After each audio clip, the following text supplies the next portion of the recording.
Hey guys, this is Rich from Pacific, and I want to talk to you guys about the Sampire build in Ultima Online.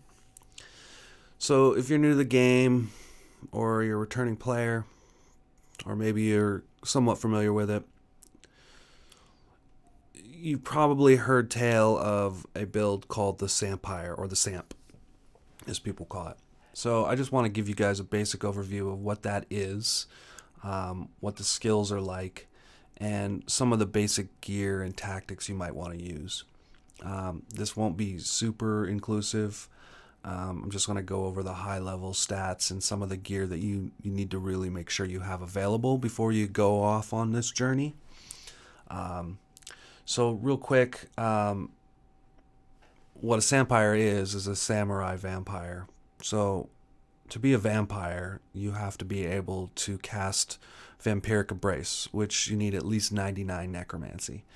Make it easier on yourself, just go with 100 and lock it. You don't need any higher.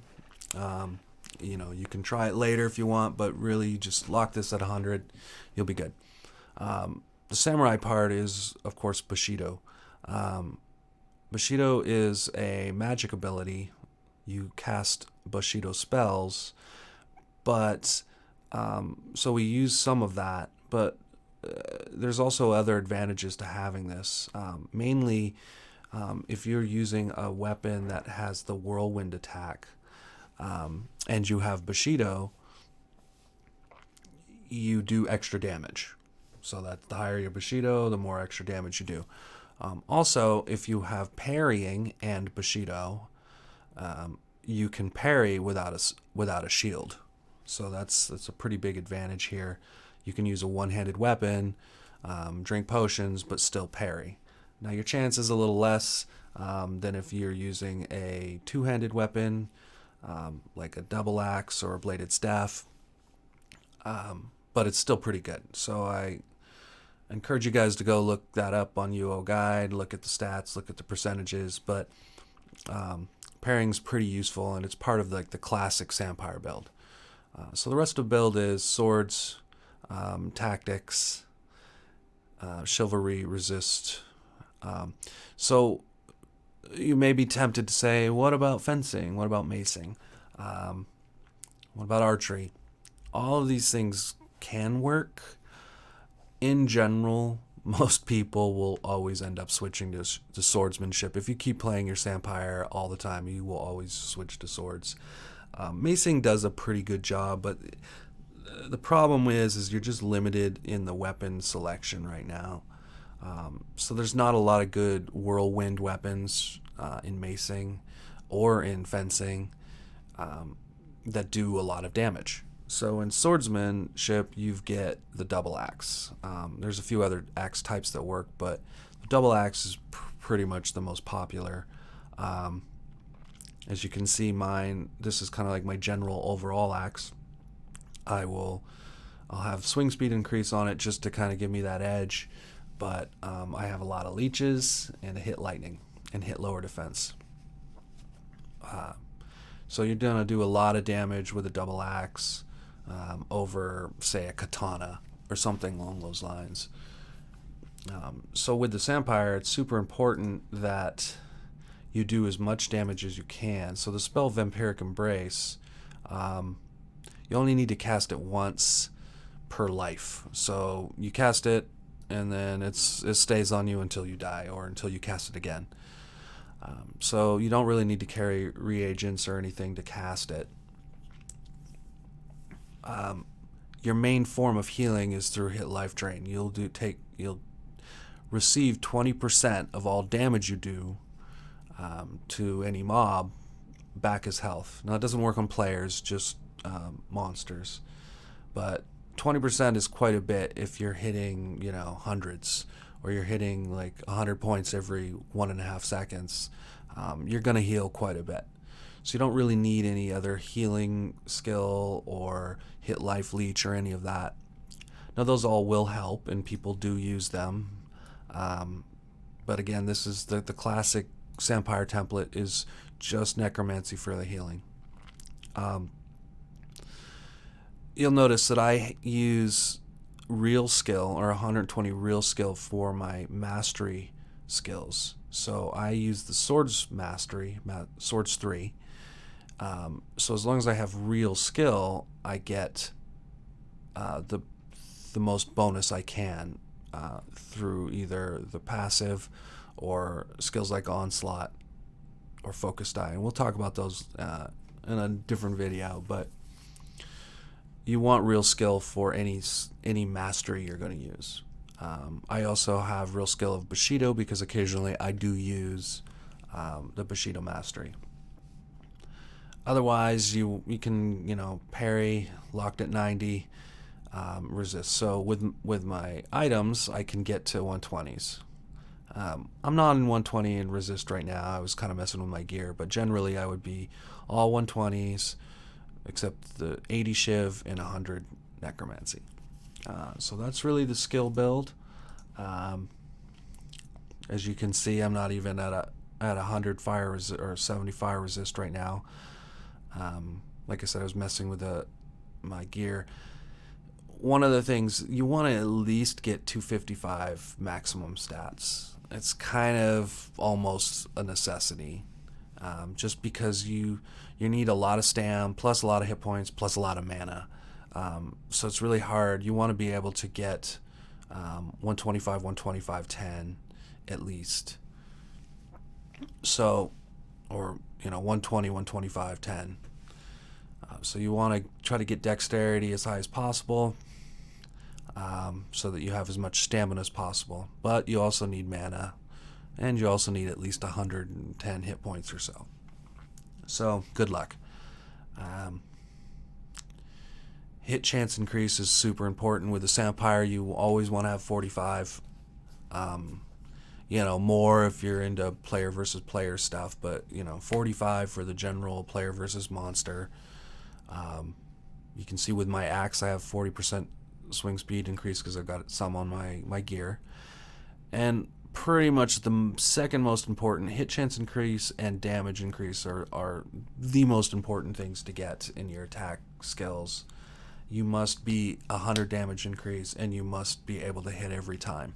So you need those advantages. Lower mana cost, also pretty important. You want to have this at least 40. You can get it up to like 55, I believe now. And defense increase, I've got 20 right now. Some people don't even use it at all.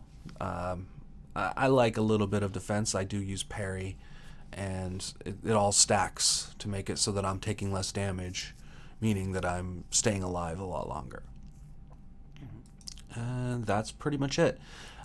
As far as the gear goes, I won't go super into detail, but things I would recommend is some sort of hit lower defense headwear. So you can you have the prismatic lenses, you can use the mason shield lenses, or there's actually a blackthorn artifact you can get that is a copy of the mason shield. You can get it in plate helm format. That's probably what I would use. I use the prismatic lenses because it also gives me 25% damage increase, which is pretty nice. I have some legendary artifact I found on the roof. I'm going for stam increase here. Also, LMC is super important, so that's where I'm getting at, and it gives me a lot of resists. The Quiver of Infinity is nice. It gives you that extra 5% DCI. It all goes to stack up, so every little bit helps. I'm using a few crafted pieces here.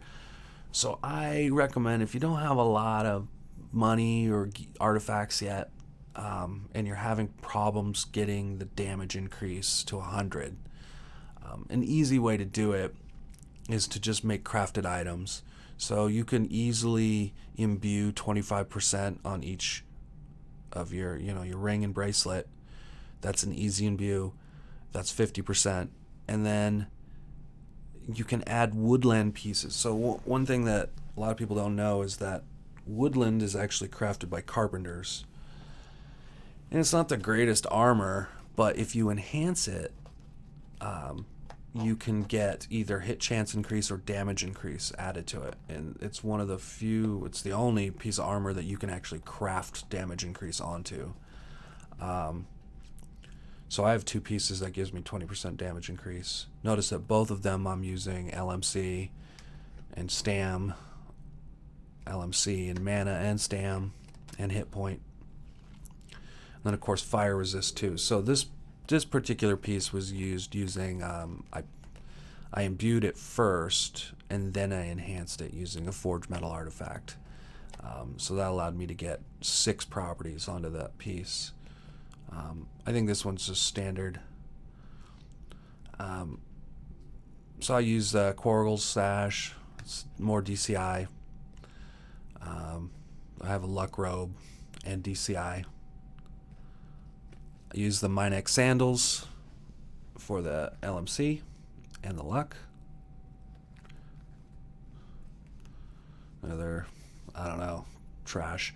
Now I'm waiting to get the Feudal Grip, but you know, it's pretty decent. Roof Drop. Now you can use, you know, the CC or Tangle or something. I like the Aussie. It's, you know, strength and stamina increase. Yes, please.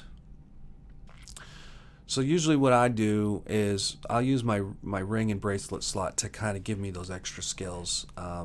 So you can see here I'm adding parry and resist, which were the 90s. Kind of gives me my real skill: 90 parry, 90 resist. So ideally I'd like for those to both be 15s on there, so I can have 120 across the board. But I also get some hit chance increase out of here, swing speed increase, and damage increase. So these are really, it's not special. I crafted this with my legendary Tinker, my GM Tinker, and an Imbuer. It was really not that big of a deal, but it really kind of allows me to take it to the next step on some of these skills and have 120s across the board. That's pretty much it for the standard gear. Oh, for the Talisman, yeah, I mean, you'll need at least, again, this is how you're going to get your damage increase. I carry a couple, so I'll use the Conjurer's Trinket most of the time, unless obviously I'm fighting something that's opposed to undead. I'll carry a Vermin Slayer with me for certain spawn, for the Piper spawn. I've got a Slither that sometimes I use if I can't use undead. And then the Primer at Arms is pretty easy to get, and you get 20% damage increase, so that's for all other times.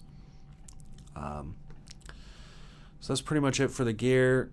As far as weapons, again, you're going to want at least double axes. You know, I encourage you to experiment with different weapon types. It will be a big time and money sink. You'll end up with weapons that you use for a while and then you'll just kind of set aside. You'll remake a lot of the same weapons. It's what happens. So some key ones you're probably going to want is like Undead Slayer, Reptile Slayer, a Demon Slayer, Elemental Slayer, Arachnid Slayer. So these are all the various spawns that you would do. I like a 100% Chaos weapon that I use for roof encounter. I've got a gnarly Dragon Slayer that I use for Belfry, keying the roof, and pretty much any other dragons I want to kill. Or Ricky, works good on Ricky. Repond. And I showed you before, I kind of have like a general purpose axe. Now I'll carry a couple other types of weapons. So I have a hatchet that I carry around, just in general, like it's my default weapon. And the reason why is it's got armor ignore and disarm. So, you know, it's kind of good to have. You can just enable disarm and just sit there. If somebody attacks you, you may just disarm them off the bat. So it's kind of a good defensive weapon to have. It's the hatchet. Armor ignored also does quite a bit of damage against the player. So it's a good kind of PvP general weapon. The other thing you notice is that it has, mana regen, and high leeches. So, this is also kind of like I just died, so I put this on and I regen a lot of mana fast. Some other things you might want to consider having on you. I always carry a pair of stone boots, so certain spawns you'll use stone boots. You can carry potions, but remember that you have to be using a single-handed weapon. So that's the other thing. I like to use Radiant Scimitars because they also have whirlwind attack. Plus they are fast, and you don't need to add swing speed increase. So even with like a moderate stamina with no swing speed increase, if you have like 140 stamina, I think, you can swing this as fast as possible. So you don't need, it's a really good weapon to start with for training.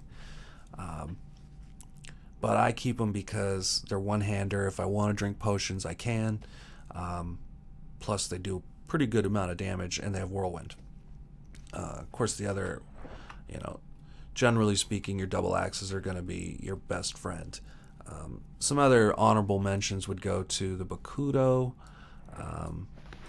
This is kind of another PvP weapon. It's got both Feint and Nerve Strike. So Nerve Strike's kind of nice. So, that's what you notice with UO is you want to only use the items that are offset by your skills. Not offset, enhanced by your skills. So Nerve Strike and Feint both rely on either Bushido or Ninjutsu. So this is a great weapon for samurai or a ninja. Same thing with the Daisho. It has Feint and Double Strike. So this is another popular weapon people will use. It doesn't quite do as much damage as a double axe, and it's two-handed. So I say why not just use the double axe. One advantage here is it's a little bit faster. So you don't need as much swing speed increase, but I usually put it on anyway. So that's pretty much it. Some other things you probably want to just always carry with you is some Vampiric Embrace scrolls and an arcane robe, in case you die, which you will. That's it. Hope that helps.